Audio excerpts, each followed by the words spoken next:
I'd like to thank everybody for being here today.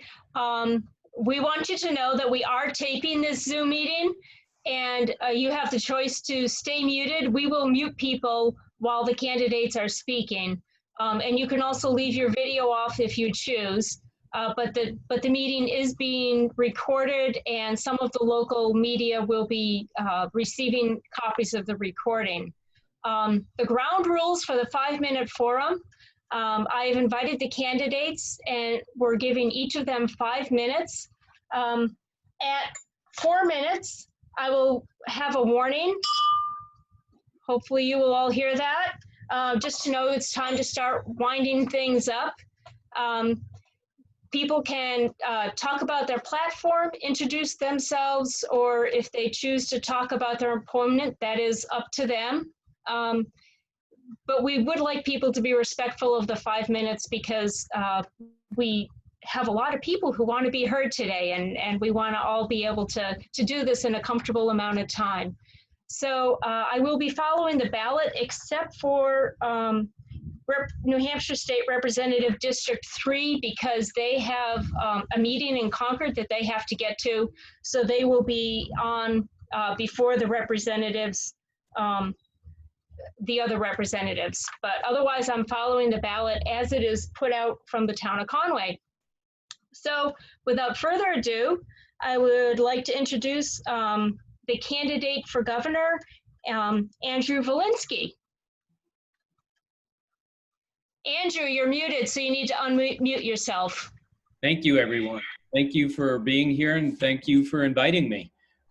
So I have 5 minutes. We don't have Q&A. If you have questions, I put my email address in the chat box. Feel free to email me anytime. I'm happy to respond. Let's start here with kind of the obvious. We're in the midst of a multi-headed crisis. It's COVID, it's economic, it's healthcare, it's climate change, it's racial injustice. Now is the time for bold ideas and courageous leadership. Now is also the time to break the tie to rhetoric that has held our state back. Now's the time to move forward. So many of you know that I was the Claremont school funding lawyer. I led a team of volunteer lawyers that exposed just how unfairly our schools are funded and how the quality of a child's education really depends on where she lives. We did more than just expose the problem. For the first time in our state's history, we convinced the Supreme Court to recognize a constitutional right to a state-funded public education. That was a bold idea. But for lack of courageous leadership, we've never fully realized the promise of Claremont. I am running for governor to realize that promise, to ensure that seniors feel safe in their homes, so that taxpayers pay their fair share and no more, so that children have good quality schools across our state, and so that young families and working families can get into their first homes. You know, when I first went to Claremont, it was a lot like going home for me. I grew up in a mill town where the mill failed. My dad was a mechanic and a maintenance man and a union shop steward. My mother was a homemaker. I'm the only person in my family to go to college. I paid for law school by working as a carpenter. I understand the importance of educational opportunity. It's an economic justice issue, and it's time we dealt with these issues head on. That's why I'm running. That's why I won't take the pledge. The pledge is a promise to fail. It ties us to the past, and now is the time to move forward with us having the kind of adult, mature discussion that we need to have. So that's issue number one. That constellation of issues is number one for me. Climate change is also an important issue for me. I happen to be a grandfather. I have 2 grandsons, the younger of which is 12 weeks old, and I have never held him. I confess that I think about climate change through the lens of a grandfather, and I worry about the future we're leaving our children and our children's children. I say the time for half measures is gone. There is no good excuse for one more fracked gas pipeline. That's why when Liberty Utilities wanted to build their fracked gas $400 million pipeline. I opposed it from the outset. I'm the only one in this race who opposed that pipeline. And I oppose the expansion of continued reliance on fracked gas, which is Liberty Utilities' Granite Bridge 2.0. We need to make progress, but stopping the bad things from happening is only part of it. We need to join with our neighbors in a regional Green New Deal to create jobs. We need to get New Hampshire to carbon neutral by 2030. I've got a plan for that. It revolves around a new agency called the Agency for Climate, Energy, and the Environment. My positions on climate change won me the endorsement of the Sierra Club, 350.org, New Hampshire Youth Movement, New Hampshire Climate Strike, Sunrise, so many, many others. My positions on school funding have won me the endorsement of the 17,000 member NEA New Hampshire Union. Those are very important endorsements for me. But look, we got to beat Chris Sununu. And I've shown with Mike Cryan's help that I'm capable of organizing the Executive Council to fight off Chris Sununu. We stopped his nomination of a rabidly anti-choice nominee for Chief Justice, Gordon MacDonald. We've turned back 3 different climate change deniers that Sununu nominated for important state posts.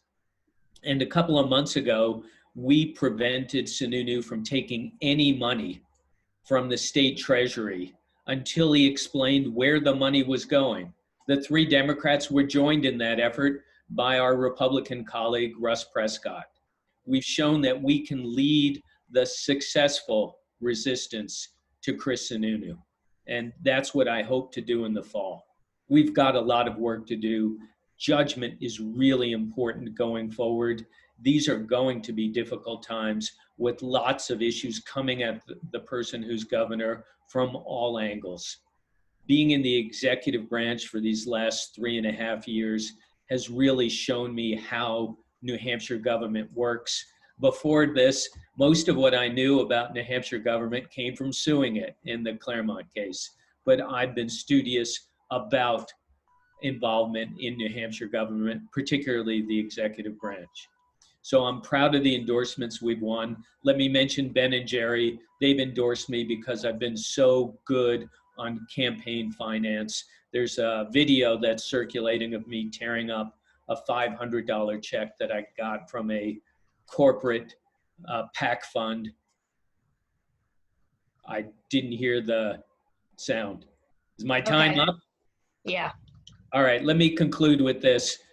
Thank you for your attention. I appreciate your vote. I humbly ask for your vote. Do it by absentee. If you want more information, go to ValinskyNH.com. Thank you. Thank you, Andrew. Thank you, everyone. I'm going to sign off and go to my next Zoom meeting. So enjoy Dan and the other speakers. Everyone take good care and be safe. Thank you. All right. Next, we're going to be up is Dan Feltus, and he's also running for governor. Welcome, Dan. Thank you. Thank you for having me. I really appreciate the opportunity to speak with y'all.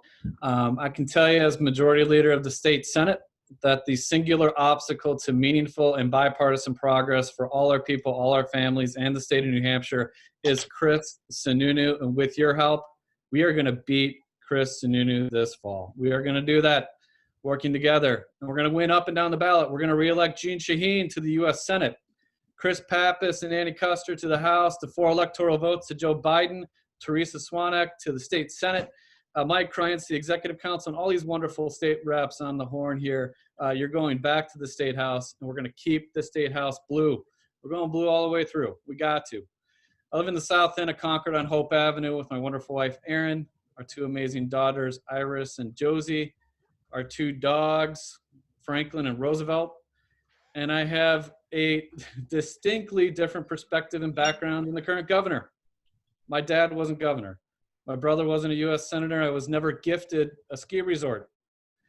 My dad worked in a furniture factory for 45 years, the same one on air conditioning, doing roughly the same job day in and day out for 45 years. My mom, part-time jobs, including the night shift while raising 4 kids. The gifts they gave to me were the values of hard work, honesty, and integrity, and looking out for working people and working families. Those are the values I've tried to live my entire life.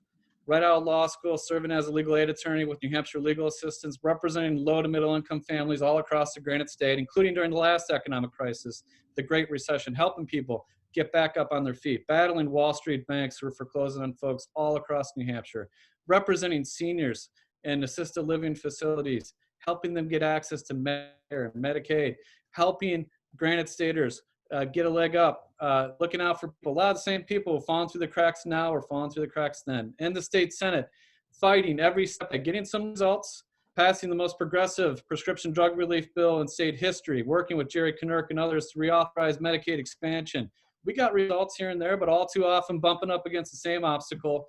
Chris Sununu and his record-setting 80 vetoes, 65 of which had bipartisan support. And this guy calls himself, in his own words, a Trump guy through and through, unquote. Believe him. We got to win this thing.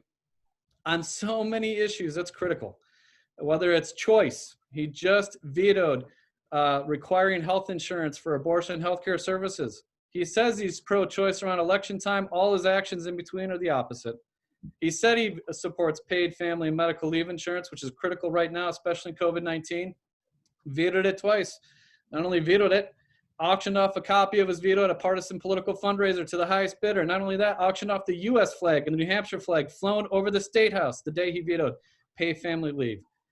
And called it, not once, not twice, but 3 different times, a vacation. Well, you know what? This fall, working together, we are giving Chris Sununu a permanent vacation. That's what we're going to do. And we're going to get back to those values, those Granite State values, those fundamental belief that we are all in this together, that we work hard to lift each other up, not tear people down. We work hard to include more people in our democracy and economy, not exclude them. And we work for a relief and recovery effort that works for everybody, not just those at the top, not just folks that have Chris Sununu's cell phone number. Everybody counts, everybody matters in our democracy. And how we get out of this mess is going to be a reflection of who we are and whose side you're on. Chris Sununu recently wrote to the federal delegation that he supports corporate immunity, blanket corporate immunity for corporations that put their workers at risk. He vetoed our bill to protect renters and homeowners against foreclosures and evictions. He vetoed our bill to work on unemployment insurance. He vetoed our legislation to provide health care for COVID-19 testing and treatment, and free PPE for small businesses, all of them vetoed. So you know what's at stake in this race. This is about how we move forward and get out of this mess, including right now with our schools. No school reopening plan, no clear guidelines, no public health standards, and no financial support for our schools. Chris Sununu punted it all down to the local level, just like Trump punted it all down. It's no wonder he calls himself a Trump guy through and through. And we put out our own plan, Live Free and Learn Safe. You can check it out, but it provides support for our teachers.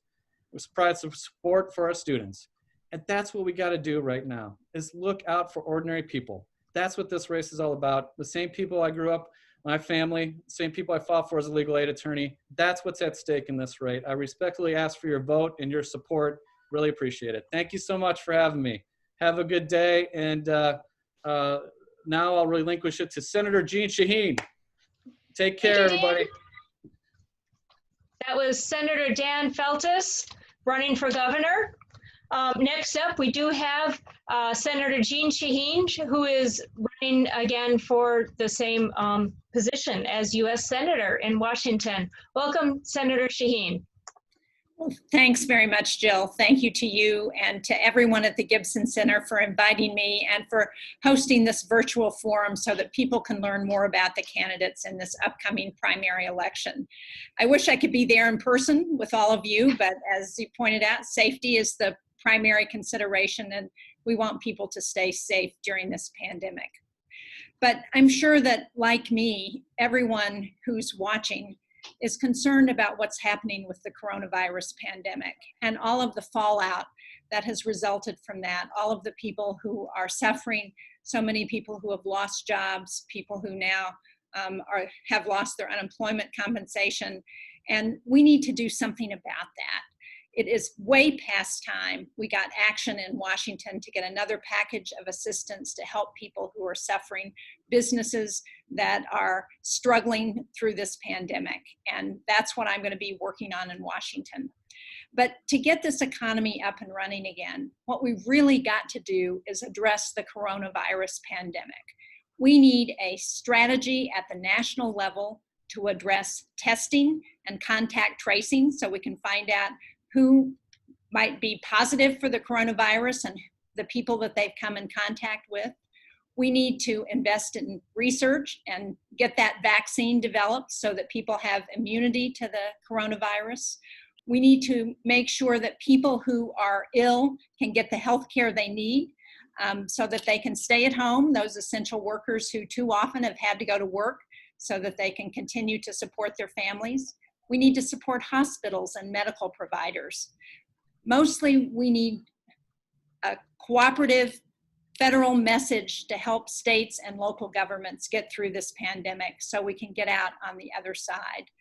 Now, I know that one of the byproducts of the coronavirus is the uncertainty and the anxiety that people are experiencing. For so many, it's very hard to be isolated at home, not to be able to see friends and family, to be able to sit down with your neighbors. And I talked to somebody today who was talking about COVID, and he said, we're all under this COVID cloud, and it permeates everything that we do.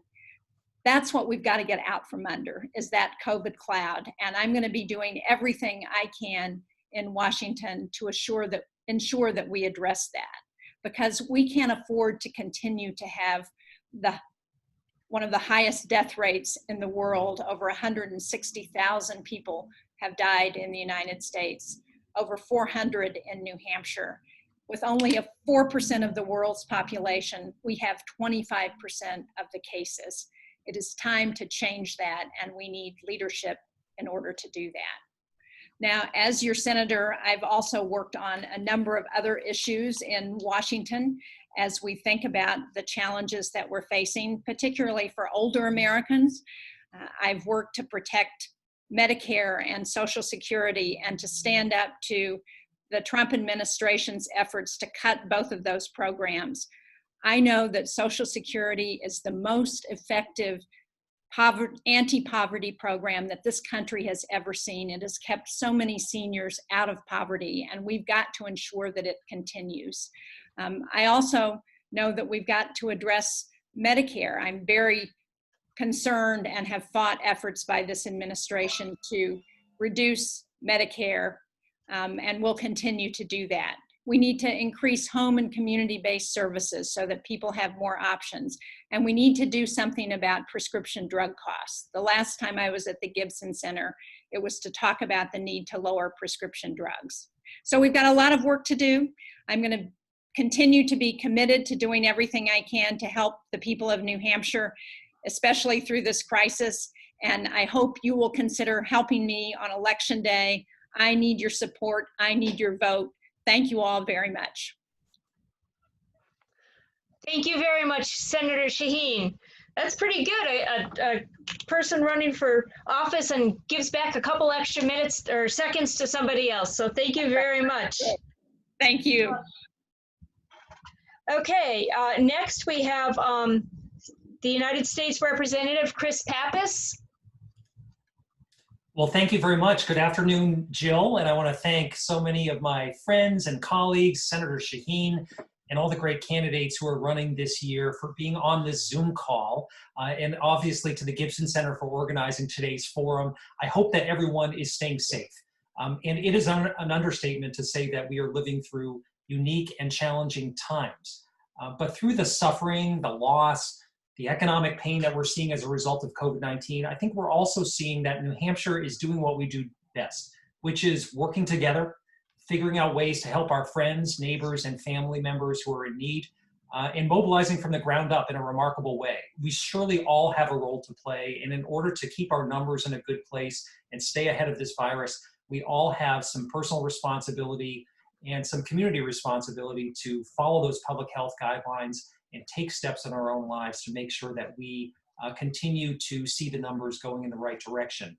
Clearly, the world looks a lot different than when I took office about a year and a half ago, and even just at the beginning of this year, 2020. The fundamental reality, though, is the same.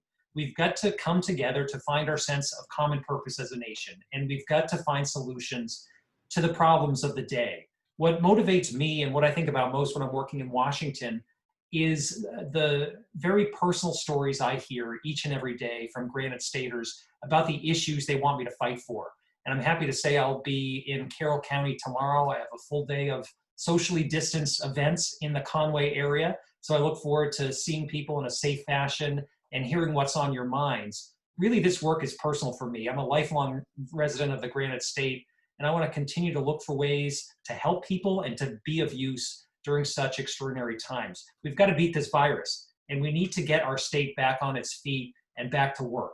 I supported the Bipartisan CARES Act because it provided badly needed support to New Hampshire's businesses, to our workers, to our frontline healthcare professionals in our hospitals and community health centers. That was really a bridge loan to the American people to help them get through a tough time when everyone's lives were upended. This pandemic clearly is far from over, despite what the president might try to tell us. And recovery is going to take very likely years. That's why I support additional help to get our communities back up on their feet. I'm optimistic that we're going to see a bipartisan deal in the near future that gets more money to our small businesses, extends unemployment help, funds our cities, towns, and counties because they're dealing with lost revenue right now, and gets us on the path toward a robust national strategy on testing, contact tracing, and ultimately a vaccine that can be deployed to each and every person. I'll keep fighting for that because I believe the people of New Hampshire are worth it. In Congress, I'm honored to sit on the Veterans Affairs Committee, and it's been a real privilege to serve the men and women who have served us. And it's critical we have to do all we can for those who have laid everything on the line for this country. This shouldn't be a partisan issue. This should be an American issue. And I found that's the way most members of Congress treat it. I've worked to hold the VA accountable and protect our veterans from waste, fraud, and abuse in the VA system. And I've introduced bipartisan legislation to protect our veterans from unfair debt collection and make sure that we're doing all we can to support our women veterans. I've worked to resolve a decades-long issue as well of unpaid bills in the VA system that hurt our community care providers and ultimately our veterans. We can do better.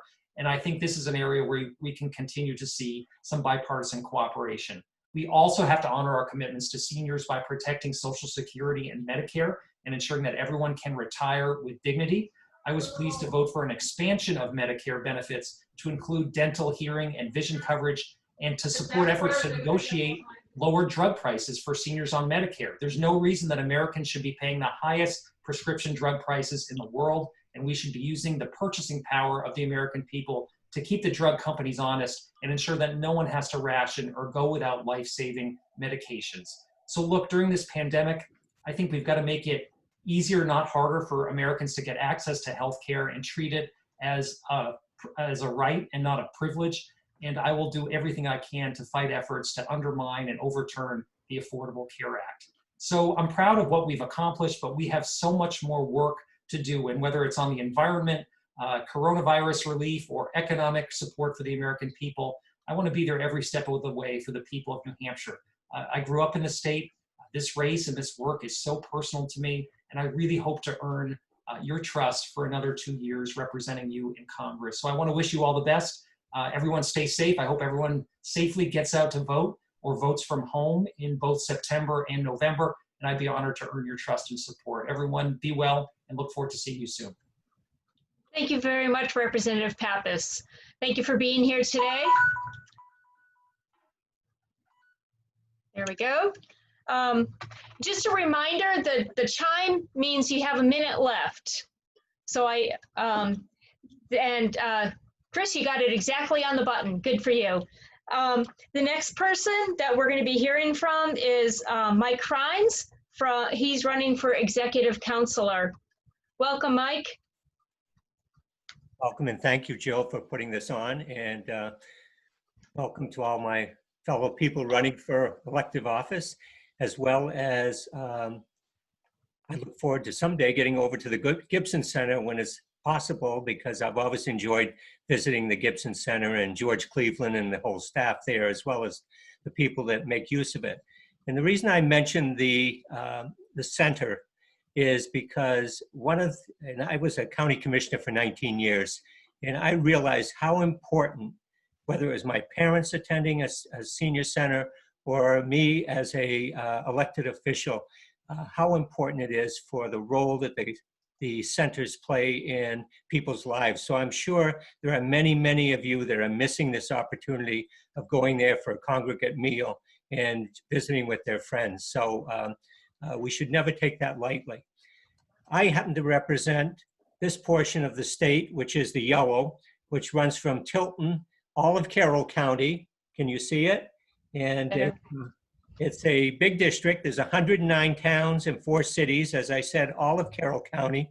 And I have to thank everyone for giving me this unique opportunity to serve on the council. As Andrew Valinsky spoke earlier, he and I are 3 others of the 5 members of the Executive Council. We serve as the checks and balance on the authority of the governor. The governor nominates appointments, and we either approve or disapprove. As they usually say in the world of Executive Council, you have to teach the governor to count to 3, because if you don't get 3 votes, it doesn't happen. So whether it's the appointments, the contracts, and obviously, as Andrew also mentioned, I should highlight the contracts that dealt with the CARES Act. We saw so much money going out, and we wanted to make sure that it was going in the right places. So we've brought that to the governor's attention. We said we want to be brought in the loop and not excluded, and I think we've made a difference. But one of the things with the CARES Act, the governor had asked me one day, he said, because he had said we should do more with constituent service, which I've always felt is the key point of an executive counselor, especially this one in the rural district, is that we should come back to some ideas. So I came back with 2 ideas, and both of them pertain to Carroll County. One was we have to do more for the chambers, because if we don't get the main streets up and running, we are going to have a hard time getting our economy back on a good footing. The second one was broadband. I don't know how many people have called me and said, my kid has to go and sit in the parking lot and do his homework. I want to do telehealth, but we don't have access to do that.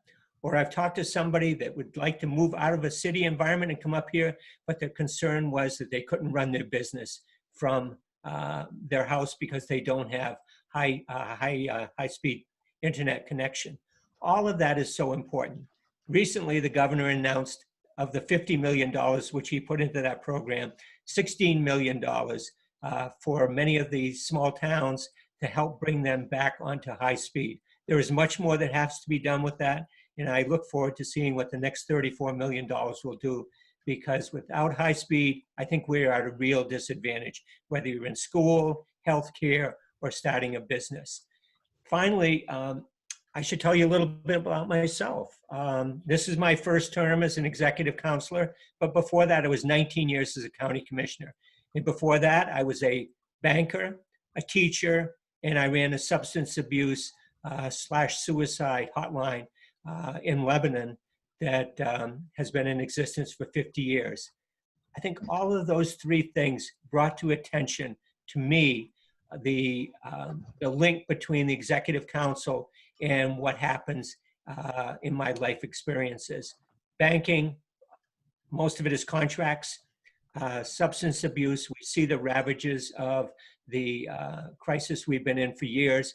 And the final thing is, as a teacher, there's nothing more valuable than the education of our children. So I look forward to coming back for another 2 years. It would be a great honor. And I will be working as hard as I can because campaigning is different. As I mentioned to Jill earlier, I look forward to going to the center, but you can't go to the center. You don't go to parades. You don't go to picnics. You don't go to old home days. All of those things that allowed you an opportunity to reach out and get your name out there. So I will say the final thing is I would ask you, each and every one of you, for your vote. And thank you very much. Thank you, Jill. Thank you. There we go. Thank you very much, Mike. You know, I know there's a lot of seniors that would like to be listening to this, but that broadband issue that you discussed is one of the reasons there aren't more seniors on. So we're so thankful to the media who are recording this, and we'll be putting this out for through the media for other ways for the seniors to be able to hear what's going on today. So thank you for bringing that issue up. Next up, we have the New Hampshire representatives for District 3, and going alphabetically, Jerry Kanerk is next. Okay, well, thank you very much, Jill, for having us here. Yes, so I'm Jerry Kanerk. I'm currently one of the incumbent Democratic representatives serving in the New Hampshire House of Representatives for District 3. That's Madison, Tamworth, Albany, and Freedom, where I serve on the Health, Human Services, and Elderly Affairs Committee. I was elected in 2016, and I'm finishing my 4th year. As a retired physician, a lot of my focus has been on healthcare issues and policy. I'm running to continue my work on expanding affordable, accessible, quality healthcare for everyone in the state, to continue to advocate for improving public health, to fight for equitable school funding, to fight for free and fair elections, and to protect our environment, including clean energy. Everyone should have an equal chance of success in New Hampshire without regard to their zip code, their wealth, or their connections to power. COVID-19 has demonstrated well the significant deficits of our healthcare system. We need a healthcare system which will work for everyone, because access to healthcare is a fundamental human right. I've worked hard in the House on lots of bills, both my own and those of others. As mentioned earlier by Senator Feltus, I worked hard in the reauthorization of Medicaid expansion in 2018, and then the following year to address the Medicaid work requirement. But also, in my time in the House, I've served on several commissions, including the Commission to Study Procedures for Involuntary Commitment, the Committee to Study Growing Hemp and Determining Labeling Requirements for CBD, the Committee to Study Access to Affordable Healthcare Services in Rural Counties. I also chaired the Mushroom Foraging Study Commission in 2019. Currently, one of the things I'm doing outside the legislature is serving on the medical advisory group of the COVID Alliance Senior Support Team, which is working to assist long-term facilities during the COVID-19 crisis. Currently, though, my major commission service is serving as the chair of the New Hampshire Therapeutic Cannabis Medical Oversight Board, which has the oversight responsibility regarding the medical issues of the therapeutic cannabis program in New Hampshire. Now, many of you already know my stand on a number of issues from reading my regular columns in the Conway Daily Sun. I started writing that column in 2017 as a means of educating the public about issues. I try to explore each side of an issue, working to clarify the controversies, and sometimes I just have to take a stand. In 2017, I recognized a lot of people did not have a good understanding of the factors involved in healthcare reform. So I developed a fact-based, nonpartisan healthcare town hall community discussion, which I then led in various venues around the county and state over the past few years. Clearly, we need a federal solution, but I'm not holding my breath on that one. There are approaches which we can explore at the state level, and I've sponsored bills each year addressing healthcare reform. 2020 was a particularly busy year for me. I was a prime sponsor on 7 bills, all of them related in some way to public health or healthcare reform. The legislature suspended activity in mid-March due to COVID, did some work remotely, and tried to extend the House deadlines to allow us to complete our session. But when the Republicans refused to extend the deadlines, all of my bills died in spite of spending hundreds of hours developing the bills and shepherding them through the process. The various bills I sponsored included a bill to extend the pediatric New Hampshire vaccine program to adults in order to save about 1/3 of the costs of New Hampshire vaccines, for adult vaccines for people in New Hampshire. I also sponsored a bill to develop a New Hampshire Health Policy Commission based on a similar commission in Massachusetts to be able to provide nonpartisan expertise and interdepartmental communication in the complicated area of healthcare policy in New Hampshire. I sponsored a bill to require CBD, which is currently completely unregulated, to be tested and labeled for purity, along with providing warnings and prohibiting unsubstantiated health claims on the bottle. The bill on which I invested the most time came from the study commission I chaired to enable the legal sale of wild forage mushrooms in New Hampshire, which currently cannot be sold to either restaurants or at farm stands or at farmers markets. If I'm reelected, I do plan to refile all these bills again They've already gone through the process of getting amended to a good form. We can just put them in already amended and kind of ready to go. So in the bottom line, I'd like to return back to continue working to complete the work that I wasn't able to get done. And I think there's going to be a lot of challenges with COVID-19, both in the financial aspect and particularly in the healthcare aspect. And I look forward to getting started on that. So I would like your help to return to the New Hampshire House and continue working for the citizens of New Hampshire. Thank you very much. And by the way, Jill, just a quick thing. I'm not sure we can hear when we're speaking. I'm not sure if we can hear that sound. I didn't hear it if it went off for me, and I didn't hear it for the others. So you might want to do some kind of wave that's 4 minutes and something for 5. Okay, all righty. Thank you very much. Thank you, Jerry. So when it gets down to a couple seconds, I hold my clock up like this so you can see the clock counting down. I guess I'll do a wave at 4 minutes for the future. Okay. Thank you very much. Good luck at your next meeting. Thank you. Now we will welcome Susan Tysters, who's also running for New Hampshire representative for District 3. Welcome, Susan.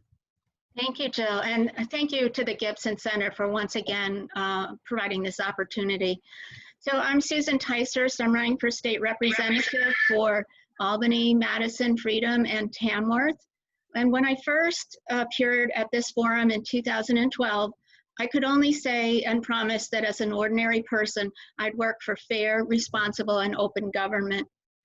To me, fair means treating all people with impartiality while recognizing that people in different circumstances may require different legislative solutions. And to me, responsible means considering the consequences for actions taken by the legislature, including impacts on state, local, and personal financial well-being, including impacts on personal freedoms, health and safety, and stewardship of our environment for future generations. To me, open means following and defending the safeguards put into place to defend the public's right to know what actions the government is taking on their behalf. And to me, open means listening both objectively and empathetically, not only to expert lobbyists, but also to individuals whose lives are directly impacted by proposed legislation. As an ordinary person who had the extraordinary opportunity to serve as a state representative, I've kept my promise to work for fair, responsible, and open government. Each year during my 3 terms, hundreds of bills were proposed, and many of those were at the request of community members. Now, as an experienced representative, I've gained the skills to evaluate those bills for effectiveness, avoidance of unintended consequences, and their technical details, which can make all the difference. I'm aware of and pay attention to the policy goals of both parties, and I look for commonly shared values that underlie those policies. I'm always looking for points where goals converge, and I'm looking for approaches to achieve the rights and protections that both parties seek. Among the policy areas that we share special concern about right now are jobs and the economy. We need to assure that both businesses and our workforce thrive. And we need to practice the best stewardship possible of our amazing natural resources. We're all concerned about education. We're looking for excellence that is achieved through innovation and a wide range of options to meet individual and community needs. We need to have the infrastructure to support distance learning, and the particularly thorny problem we need to address emphatically is fair funding of education. Doesn't matter what party you're in or which end of what party you're in, we all agree that we need streamlined executive and administrative branch functions. And healthcare. Healthcare has gotten a lot of attention in recent years, and rightly so. We need access to appropriate and affordable healthcare. One of my accomplishments during the first term was to work hard for the authorization of the original expanded Medicaid. I serve on the division of the Health, Human Services, and Elderly Affairs Committee that deals with all bills pertaining to mental health, suicide prevention, and substance use prevention, treatment, and recovery. I'm convinced that mental health is key to our success in almost every other policy area. We've adopted a bipartisan 10-year mental health plan, and I and others are committed to making sure that we implement that plan. We've already accomplished some of those steps, but we need to keep our eye on the ball and continue with that. Safety and justice is a huge concern. We're interested in having a comprehensive justice system from crime prevention all the way through rehabilitation. And in order to do that, we need to pay attention to the many pillars that support safety and justice, including law enforcement, mental health, and substance use. I've mentioned just a few of the policy areas we need to consider, and we could have many conversations and will about the urgent situations we find ourselves in, as well as long-term goals and strategies. If you'd like to join me in these discussions or have a question about a policy or a voting record, email me at susan.ticehurst@leg.state.nh.us, and I'll give you a link to my next office hours. So I'm Susan Ticehurst, and I believe that the best approach to assuring freedom, appropriate governance, and opportunity for all is by putting empathy into action through collaboration. Thank you for your vote so I can continue my work. Thank you very much, Susan. And good luck on the meeting that you're also going to attend. Next up, we have Senator Teresa Swaneck is running for for New Hampshire Senate, State Senate. Hi, thank you. Thank you, Jill. Thank you, Gibson Center. Thank you, media, for spreading this more widely. Thank you, everyone, for making it today that's joined on the call. My name is Teresa Swaneck. I'm running for State Senate District 3, which is all of Carroll County, plus Waterville Valley and Middleton and Milton. I was born and raised in Wolfboro. My grandfather owned the Wolfboro hardware store. My parents retired from Kingswood Regional High School, where my mother taught for 20 years. I've swum the lakes of the Lakes region and climbed the hills of the White Mountains. This district is my home, and I would be honored to represent it. I attended UNH before law school out west, then settled back in New Hampshire over 20 years ago. In my town of Effingham, I've been elected trustee of trust funds, as well as chair of the planning board and zoning board, and previously served as selectman. Professionally, I've consulted on land conservation projects that help protect the working forests and family farms and local agriculture of New Hampshire. This includes the Hussey Dairy Farm.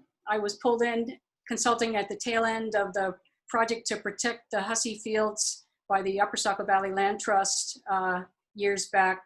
Justin and Jennifer are great out there on West Side Road. Glad they got noticed in the Conway Daily Sun recently. So I respect Jeb Bradley. I respect his many years of service. I supported him in the past. He used to be more of a centrist. Unfortunately, a pivot to put party over hardworking people is not what's best serving the people of this district. COVID, for me, is a sad but helpful lens through which to see what's most needed for hardworking families. I support paid family medical leave. I think it's a program that can help preserve people in their jobs when they're most in need. I support living minimum wage, raising our minimum wage at least to what it is to the surrounding states. We're losing our youth, and that's one of the reasons. They can cross the state line and get more affordable education and housing and a living wage. That's not going to stop the youth flight. I support not just expanding broadband, I support universal broadband. I think we need to go big on broadband and have rural broadband, just like we had rural electrification in the 30s after the Great Depression. The term universal service was coined for telephone communication service when it was thought that every household should have a telephone. I think every household should have broadband. I think it's essential. I think it's about health access, COVID, or it's going to be post-COVID as well. I think it's about education parity, COVID or not COVID. I think it's about economic development. I think it's about economic parity, entrepreneurs, large and small, from garages to companies that need to work remotely. And I support coming further into the clean energy economy, lifting caps off of solar, for instance, to, if we're gonna have to rebuild and support our economy, support doing things in the new green way that will not just help our natural world, help our workers, help our families, but bring New Hampshire into the 21st century. So if you want someone to better represent the hardworking families of Mount Washington Valley, help me with my middle class values and my Carroll County roots. I want to better serve this district. Please go to teresaswaneck.com. You can learn more about me there. You can reach me for questions there. I'm happy to meet offline. I'm happy to come back to, okay, I'm getting the heads up. Come back and talk with folks again. So hopefully we'll be doing more of this with other gatherings in the Valley. Everyone stay safe out there. Thank you. I ask for your vote in November. Yeah. Thank you very much, Teresa Swaneck, running for state senator. Next, we have the representative, Anita Burrows, running for District 1, New Hampshire State Representative. Welcome, Anita.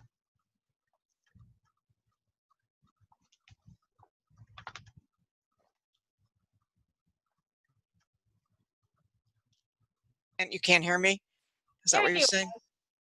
Can you hear me? Okay, I'm sorry. I thought you couldn't hear me. With Marianne Jackson and George Cleveland on 2 affordable housing bills, which didn't make it all the way through, but I hope to go back to that again in next session. I think they're 2 important bills. And normally this is a time of year when it's very quiet for state representatives.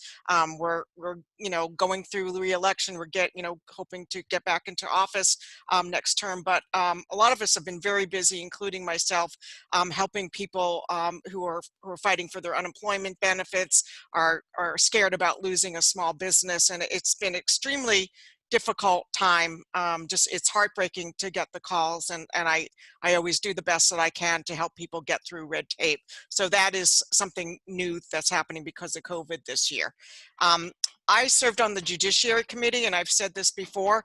I worked under a very capable leader, Marjorie Smith, who said to us on day one in committee, we are not Democrats in this room, we are not Republicans. We're here to serve all the people of New Hampshire.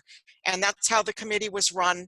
It worked very well. We respect each other. We disagree a heck of a lot, but sometimes I agreed with my Republican colleagues, sometimes with my Democratic colleagues, but it worked. But I have to tell you that the system, I believe that the system in the legislature is broken at some level, because a lot of you may know that there was a vote to shut down the legislature prematurely for political reasons, and we've got to fix that. We've got to work together. That shouldn't have happened.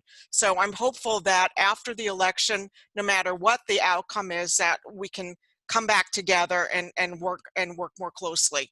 So that is my hope for next year. In terms of bills that I've supported, some of the key ones that have particularly affected seniors are the paid family medical leave, which if you're sick, would enable a loved one to take care of you and not risk losing their job, which I think is really important to all of us. Also establishing protective orders for vulnerable adults, and that would include verbal and physical abuse, also something very important to seniors and to all of us. Allowing voters to cast absentee ballots even beyond the COVID stage. I think that's very important. I think that's going to become, I'm hoping that becomes standard in the future. Right now, we can vote absentee because of COVID, but not beyond that. So my hope is that we'll be go beyond that. And the minimum wage, $7.25 an hour, is not a living wage. So I support that. But all the bills that I just mentioned were vetoed by Governor Sununu. I know that Dan and others have, Dan Feltus and others have mentioned the governor's vetoes. They were over, I believe we've hit over 80 now, which to me is a way of disenfranchising the voters. People vote for their representatives of both parties to represent them. And when the governor vetoes bills that have particularly have bipartisan support, I believe he's taking away your vote in a sense. So I'm hoping that that's something that may change next year. And I also want to say that there's a lot of talk about the disastrous Dems. They're going to raise your taxes. And I want to say that my colleague, I know my colleagues pretty well. I've worked with them now for 2 years in Carroll County. And I don't think any of us have an interest in raising your taxes. And I think most of us would agree that the property tax system to raise money for education is broken and that we need to fix it. I'm currently working with Hearts Location, which is facing a huge tax increase because of a situation with a special needs students. So we need to fix that as well. And in closing, I hope that you'll consider voting absentee this year and to get your ballots in early. You can get your registration form from your town clerk and make sure you fill it out correctly with your legal name that's on your license so that you are not disqualified from voting, because every vote will count this year. So I know I'm just under 5 minutes, so I'm going to end here. And thank you again, Jill, Anita Burrows, and I hope you'll vote for me for state rep.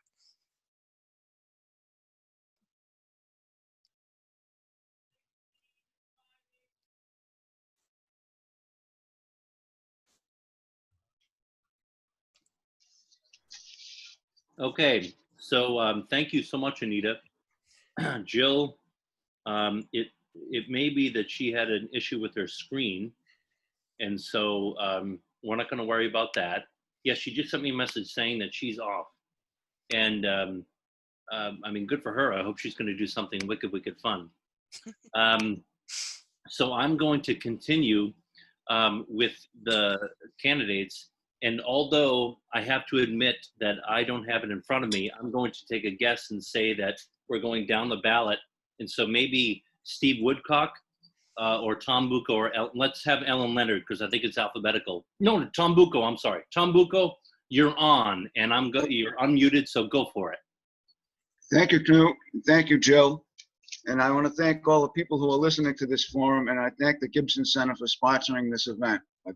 My name's Tom Bucco, and I'm running for re-election as your state representative from Carroll County, District Number 2. The district includes the towns of Chatham, Conway, Eaton, and Hales Location. It's been my honor to represent the people of Vermont, Washington Valley for the past 15 years. I love the job and I love the people. And since 2004, I've run 8 times and been elected to 7 2-year terms. During my first term, I served 2 years on the House Public Works and Highways Committee. And since 2006, I have served 6 terms on the House Finance Committee. My reputation for integrity has permitted me to be effective in directing resources to towns in the valley, particularly to reimburse towns for expensive water and sewer projects. My well-known practice of dealing with colleagues on a face-to-face basis will have to change now due to this virus pandemic. And I don't know if I will be as effective as I have been in the past, but I will do the best I can while practicing social distancing. Please consider re-electing me on November 3rd. Thank you. And I'd like to just say a couple of things about absentee ballots. We have 28 days to the primary and 85 days to November 3rd general election. If you're concerned about voting in person, you can vote by absentee ballot. You check off the box that says you are unable to vote in person due to concern for the novel coronavirus COVID-19. Everybody is eligible for that category. And to request an absentee ballot, you can go to your town's website. For Conway and Hales Location, it's conwaynh.org. And for Eaton, it's eatonnh.org. And for Chatham, it's chathamnh.org. Thank you. Thank you very I didn't hear that. Tom, thank you very, very much. And I think that Jill is back, and I'm so thankful for her return. And so I'm going to turn it back over to Jill. Go ahead, Jill.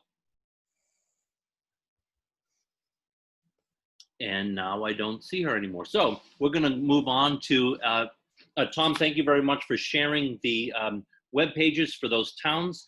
The voters of Hales Location and Conway all can go to the Conway site, and then the other towns can go to their own town's site. So thank you for reminding us of that. You have two other people who are running with you for those 3 spots in Conway, District 2, I believe, and the second candidate is Ellen Leonard. Ellen, if you can unmute yourself, and you have 5 minutes.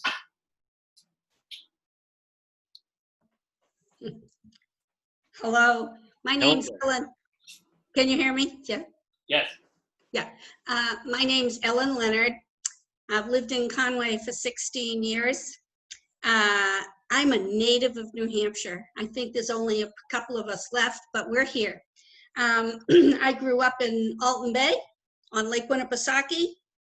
And as I said, I've lived in Conway for 16 years. I love it here. I think partly because I still ski. And I think this is just a great place to live. My husband was Dick Pollock. Some of you will probably knew him. He was the activist. I worked. He died almost 4 years ago, and I retired, and I have no grandchildren. I'm healthy, have a fair amount of energy, and so I decided that I should step it up and do something for the community. I started out by becoming a member of the budget committee, where I really learned a lot about how this town functions and how small government functions. And it was a little intimidating in the beginning, but it's been a good thing. I've liked it. I'm also a new member of the Conway Library Board, and now I'm running for a New Hampshire House seat. Yikes. Anyway, so what do I bring to the table, you might ask? Well, first, I have the time, the interest, and experience.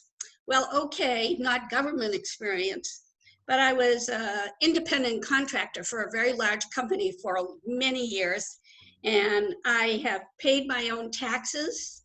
I've found my own health insurance, and I learned to manage my time and focus on how to get things done so that I could earn a living.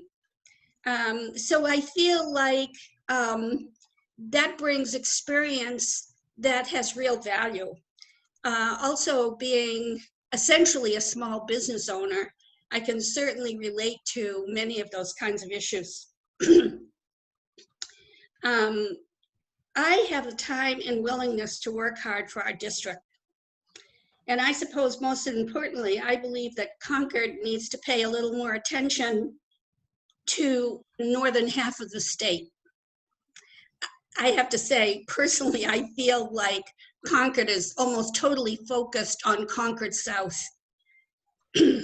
Some of the issues that matter to me the most have already been mentioned. I'm a little chagrined that some other people have stolen my thunder, but I think that it comforts me to know that these are big issues that are really important. And my number one would be infrastructure. And by that, I mean internet and cellular service. I live practically in the center of Conway, and my cell service is almost non-existent. That's just not acceptable today. And this is not something that a town, an individual town, even one, the largest town in Carroll County, can do anything about. So these are bigger issues that need to be done by the state and frankly by the federal government. And as Teresa mentioned earlier, This is like electricity in the 30s, telephones, all the rest. It's really the same issues that had to be directed by the federal government, and New Hampshire's state government should be pushing the dickens out of the federal government to get a grip on these kinds of things. An example for me is I couldn't be on Zoom today if I didn't have to pay a whole bunch more for my internet service. That is not right. And I'm digressing, I'm sorry. Another thing I'd like to see change is I'd like to see Conway and other tourist towns become less dependent on tourist dollars. I would dearly love to see Conway become, have a broader, clean, other types of businesses so that we're not so dependent on one source of income. We're kind of like a company town. That's not healthy or good for us. And I'm hoping we can start thinking in a bigger picture, but we need good infrastructure to make those things happen. I also believe that it's important to be a representative who can listen and hear what other members of the community are thinking and are concerned about. So in the end, it isn't about what my concerns are. It's about hearing what the people who live here are concerned about. Ellen, thank you very, very much. And that's your 5 minutes. And I want you to know that I love listening to you because you know so much and you have such great experience. So thank you for sharing that and by being willing to run for office in District 2. And now we'll move on to the third of the 3 Democratic candidates for the House seats in District 2. Steve Woodcock, you have 5 minutes. Please unmute yourself and give it a go. All right, Lou, thank you very much. And Jill, I appreciate the opportunity from the Gibson Center. Last year at this time, I particularly enjoyed it because I had lunch at the Gibson Center with fellow people around the table, and you got to hear their stories and enjoy the fine camaraderie among all the folks that go there for lunch. When I ran 2 years ago, I ran because I believed there wasn't enough common sense happening in Concord. And I believe that there are 3 critical pieces of working in New Hampshire, working for the Mount Washington Valley. One is my goal is to allow people to be able to work here. Secondly, be able to live here. And thirdly, be able to retire here. And to that end, I've tried to work over the last year in legislation to address those issues. I would bring up, as we have the East Conway Inter-Road Light, that Tom Bucco and Jeb Bradley and I spoke before the Transportation Committee last year to have the East Conway Road solution brought forward. And then I spoke on the floor of the House to try to move it from 2023 to 2021. Well, we got the first part passed. It was going to be in 2023. Unfortunately, the second part, bringing it up earlier, I think I lost 323 to 12 or something. So that wasn't there. But we are working for the people because it's what happens here in the Valley to me. Someone said, well, often you support the Democratic virtues of what they vote for. You vote party. I said, no. You don't vote party. You vote what's most important for your district, the people in the district. And then you vote what's most important for the people in the state. And then the party may come involved with it. So clearly that's what we're doing here. When I say the work in the Valley, and Anita touched on that, the reasonable minimum wage, $7.25 is not it. Most of the people who work here, a good number of the people that work in the Valley, do not have health care, do not have a proper wage, and they work at 2 or 3 jobs. It makes it extremely difficult. So we've been working on raising the minimum wage. To that end, also affordable health care for young families as well as for elderly. It's the first time the county has even looked at elderly housing under this new Democratic delegation that went down from Carroll County to help say, we're going to look at this. So that's happening now. In terms about living in the Valley, the other part is family medical leave. And I know all the people that mentioned that. The Democrats, all of us in the Valley worked on that. Tom and he and I worked on those issues so that we can get a situation where your parents, if you have to take care of your parents, you have the opportunity to do that at home. Or the young families just having birth. And now obviously with COVID, we're going to see more and more need for family medical leave, I believe, in the future with COVID. So we worked in that type of legislation. The biggest one, I think, in Mount Washington Valley, living here, is the affordability of property taxes. I am blessed to be on the Education Committee. That's my background, and I was fortunate. Ed Butler helped steer that so I could get on that committee. So appreciative. Right now in New Hampshire, working daily, is the Education Commission, a new organization. It's not just legislators. It's people who have a financial background and a stake, as Andy Valinsky said in his opening part for governor earlier, about looking at ways to provide equalized funding for education and take it off the backs of local property taxes. That, when you look at the Conway bill or Eaton or Chatham, you look at those bills, 85% of the property tax is schools. So there has to be better proportion for that. And that's one of the biggest things that happen in that area. So obviously that's going to lower the property tax in the end. And the other one is to retire here. Elderly housing for one thing, but the pharmaceutical piece, we passed that action. I worked on that legislation supporting that to open the avenue for Canadian possible drugs, genetic drugs, better price on pharmaceuticals. It all goes back to those 3 or 4 things. We want to be able to work here in New Hampshire, work in the Valley, live in the Valley, retire in the Valley. That's been my goal. And when I went down to Concord, I hope to go back and be able to do it again, Jill. And I just thank you and the people from the Gibson Center for that opportunity, and I would appreciate their support. Thank you very much, Steve. We wish you luck and hope to see you back here in October. Next, we have the Floterio, which New Hampshire Representative District 7, Chris McAleer is next. McAleer, Chris?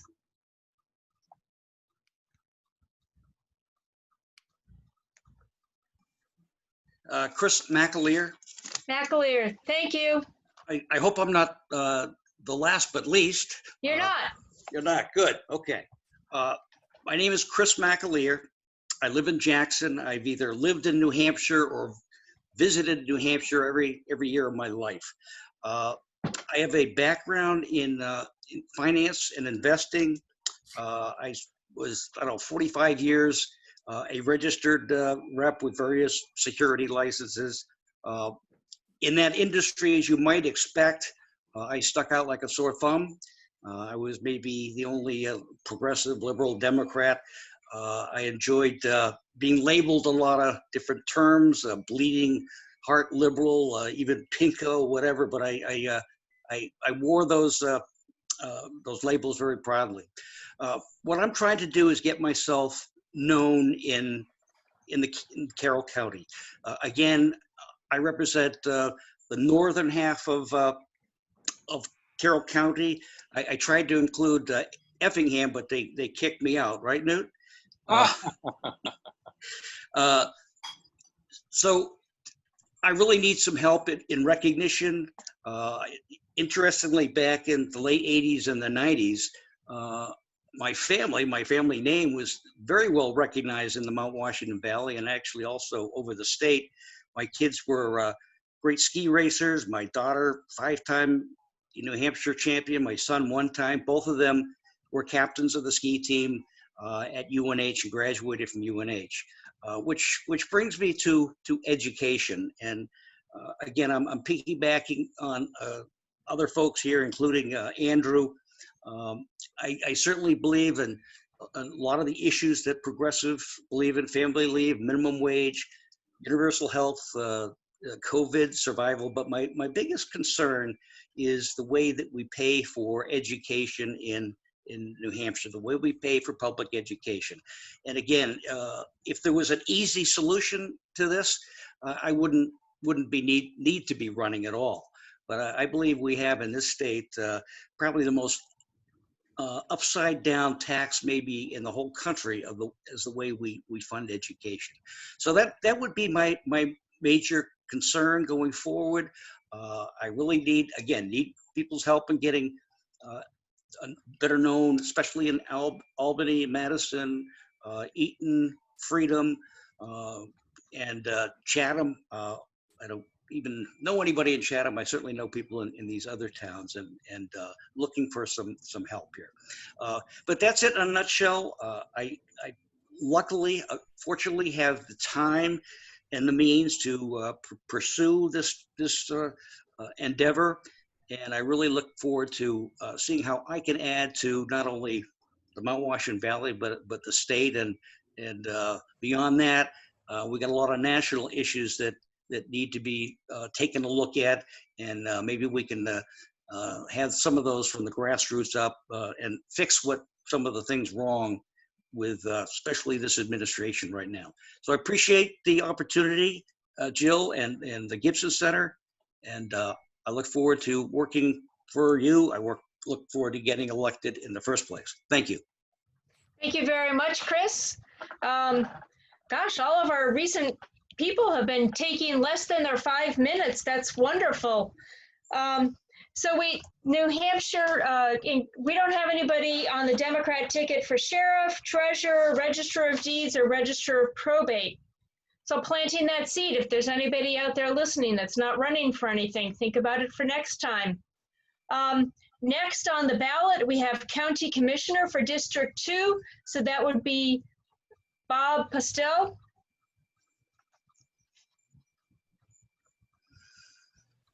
Okay, I should be unmuted now. Thank you all for having me in. It's good of Jill and the Gibson Center to orchestrate this.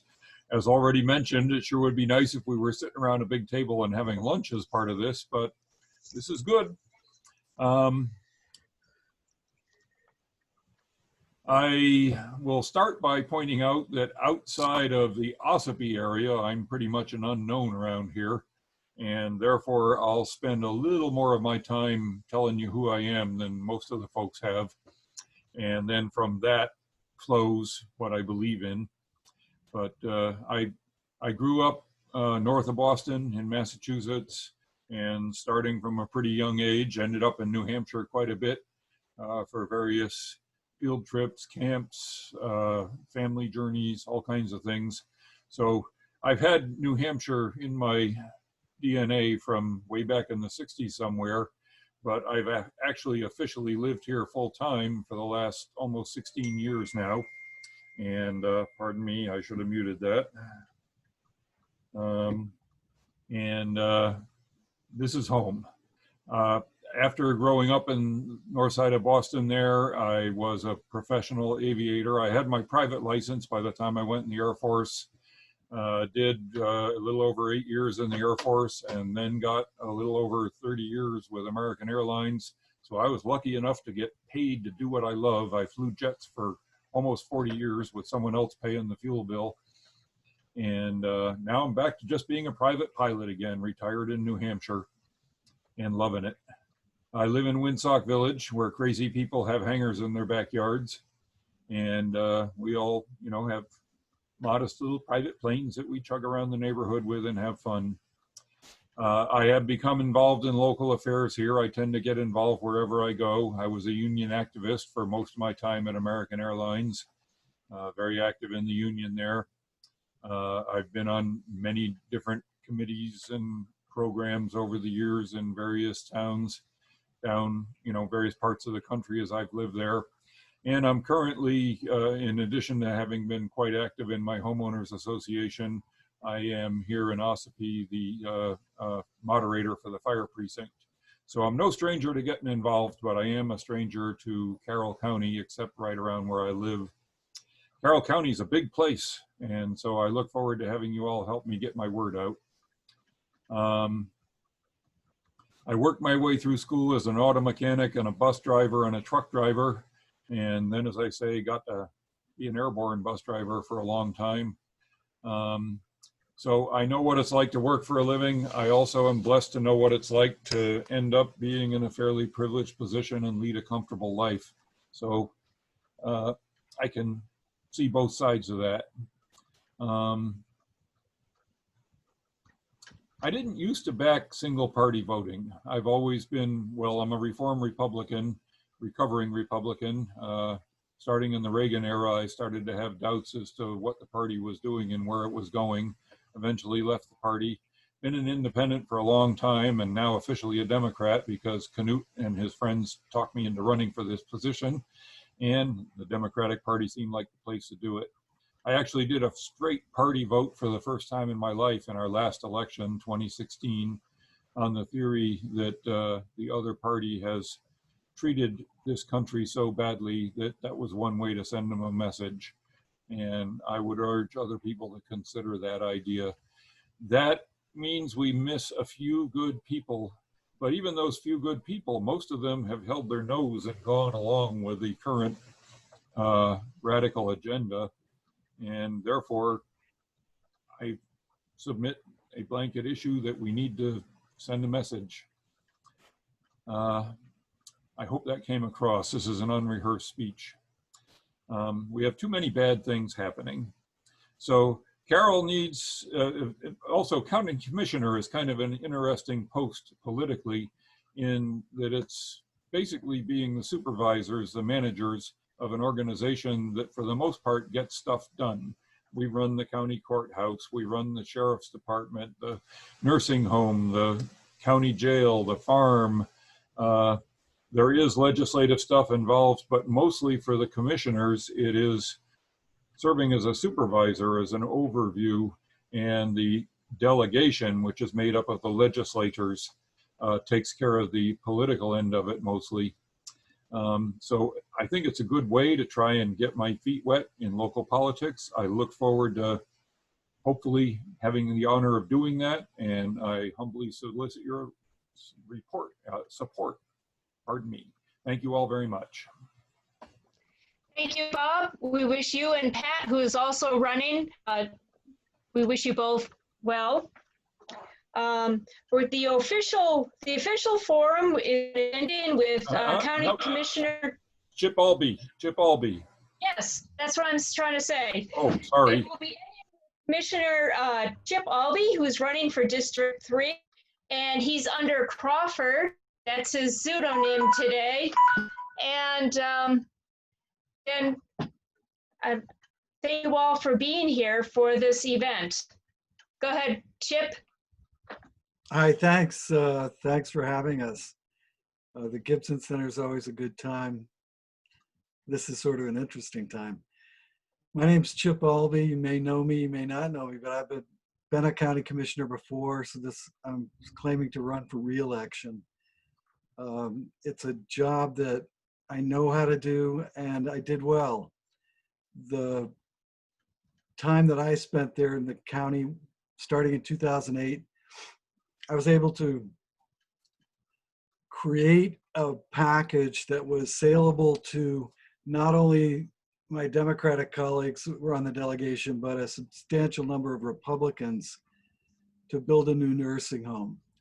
It was a financially responsible thing to do. It was a well thought out plan, and that's the way I generally do things. I'm currently selectman in Tuftonboro. I got reelected to my third term in March. And it's essentially a similar sort of job where you're managing a budget that's created for you and managing departments and managing the needs of the town. The county's a little different in that we create a budget that we now have to sell to the delegation.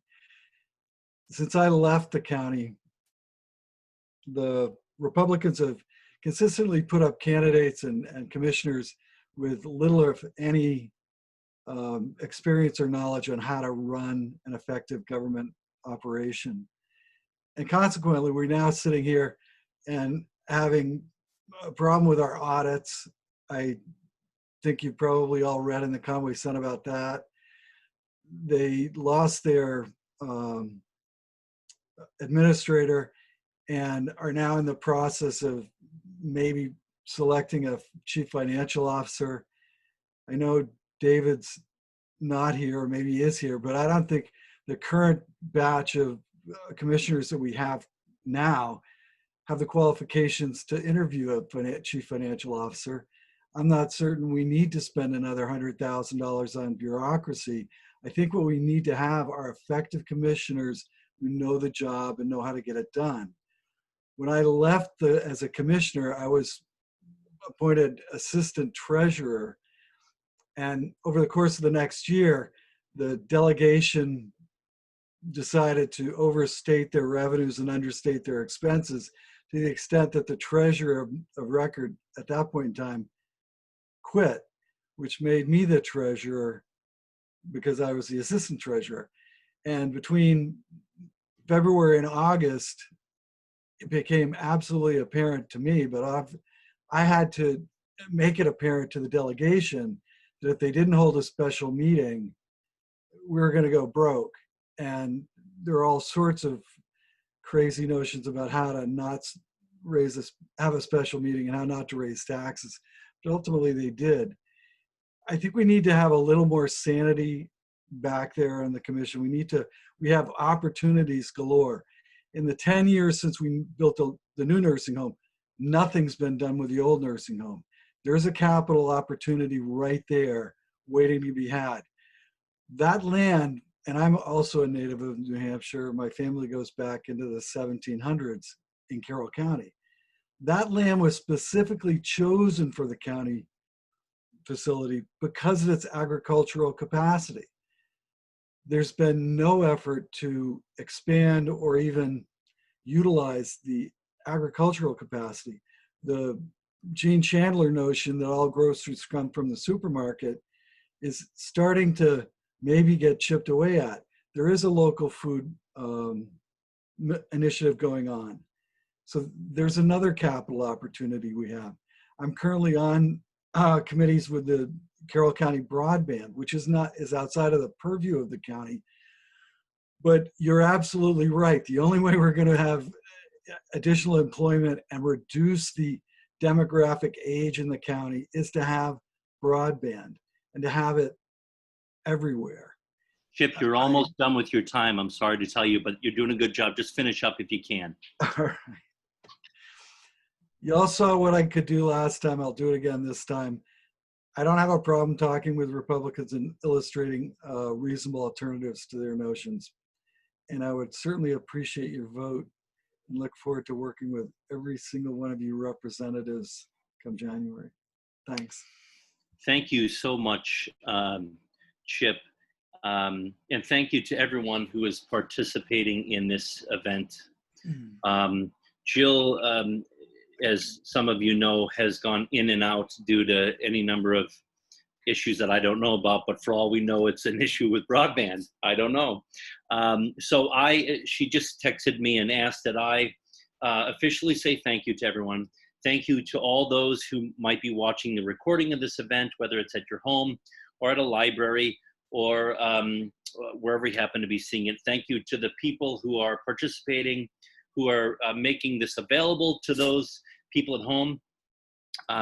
It's important that everyone votes. It's an important part of who we are as American citizens. Thank you so very, very much to the Gibson Center and to all the candidates. And just so you know, please be looking out because the Gibson Center has organized an event similar to this for everyone running as a Republican.